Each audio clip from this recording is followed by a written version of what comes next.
നമസ്കാരം. സുപ്രീം കോടതി ഹൈക്കോടതിയുമായി ബന്ധപ്പെട്ട വാർത്തകൾക്ക് വേണ്ടി നമ്മുടെ ഈ ചാനൽ സബ്സ്ക്രൈബ് ചെയ്യാനും തൊട്ടടുത്ത ബെല്ലൈക്കൻ എനേബിൾ ചെയ്യാനും മറക്കാതിരിക്കുക. KSRTC നൽകാനുള്ള പെൻഷൻ ആനുകൂല്യങ്ങളുടെ വിതരണത്തിന് മേൽനോട്ടം വഹിക്കുമെന്ന് സുപ്രീം കോടതി.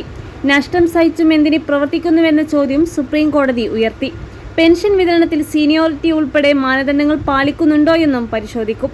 2024 വെഹിക്കിൾ ഇൻസ്പെക്ടറായി വിരമിച്ച പ്രദീപ് ഡി നായർക്ക് വിരമിക്കൽ ആനുകൂല്യങ്ങൾ നൽകാൻ ഹൈക്കോടതി ഉത്തരവിട്ടിരുന്നു. ഇതിനെതിരെ KSRTC സമർപ്പിച്ച ഹർജി പരിഗണിക്കുകയായിരുന്നു സുപ്രീം കോടതി.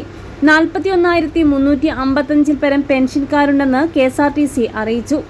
16,000 കോടിയുടെ സാമ്പത്തിക ബാധ്യതയുണ്ട്. പ്രതിവർഷം 150 കോടിയുടെ വരുമാന നഷ്ടവുമുണ്ട്. അതിനാലാണ് പെൻഷൻ വിതരണം വൈകുന്നതെന്ന് KSRTC വാദിച്ചപ്പോഴാണ് നഷ്ടം സഹിച്ചും എന്തിന് പ്രവർത്തിക്കുന്നുവെന്ന ചോദ്യം ജസ്റ്റിസുമാരായ ദീപാങ്കർ ദത്ത, സതീഷ് ചന്ദ്ര ശർമ്മ എന്നിവരടങ്ങിയ ബെഞ്ച് ഉന്നയിച്ചത്.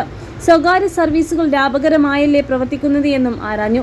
സാമൂഹ്യ പ്രതിബദ്ധതയോടെ പ്രവർത്തിക്കുന്നത് കൊണ്ടാണ് നഷ്ടമുണ്ടാകുന്നതെന്നും KSRTC അറിയിച്ചപ്പോൾ വിശദമായ വാദം കേൾക്കാമെന്ന് സുപ്രീം കോടതി പ്രതികരിച്ചു. എതിർകക്ഷിയായ പ്രദീപ് ഡി നായർക്ക് പെൻഷൻ ആനുകൂല്യത്തിന്റെ ഭാഗമായ 2 ലക്ഷം രൂപ ഉടൻ നൽകണം. പ്രദീപിന് നോട്ടീസ് അയക്കാനും കോടതി ഉത്തരവിട്ടു. 4 ആഴ്ചകൾക്ക് ശേഷം വീണ്ടും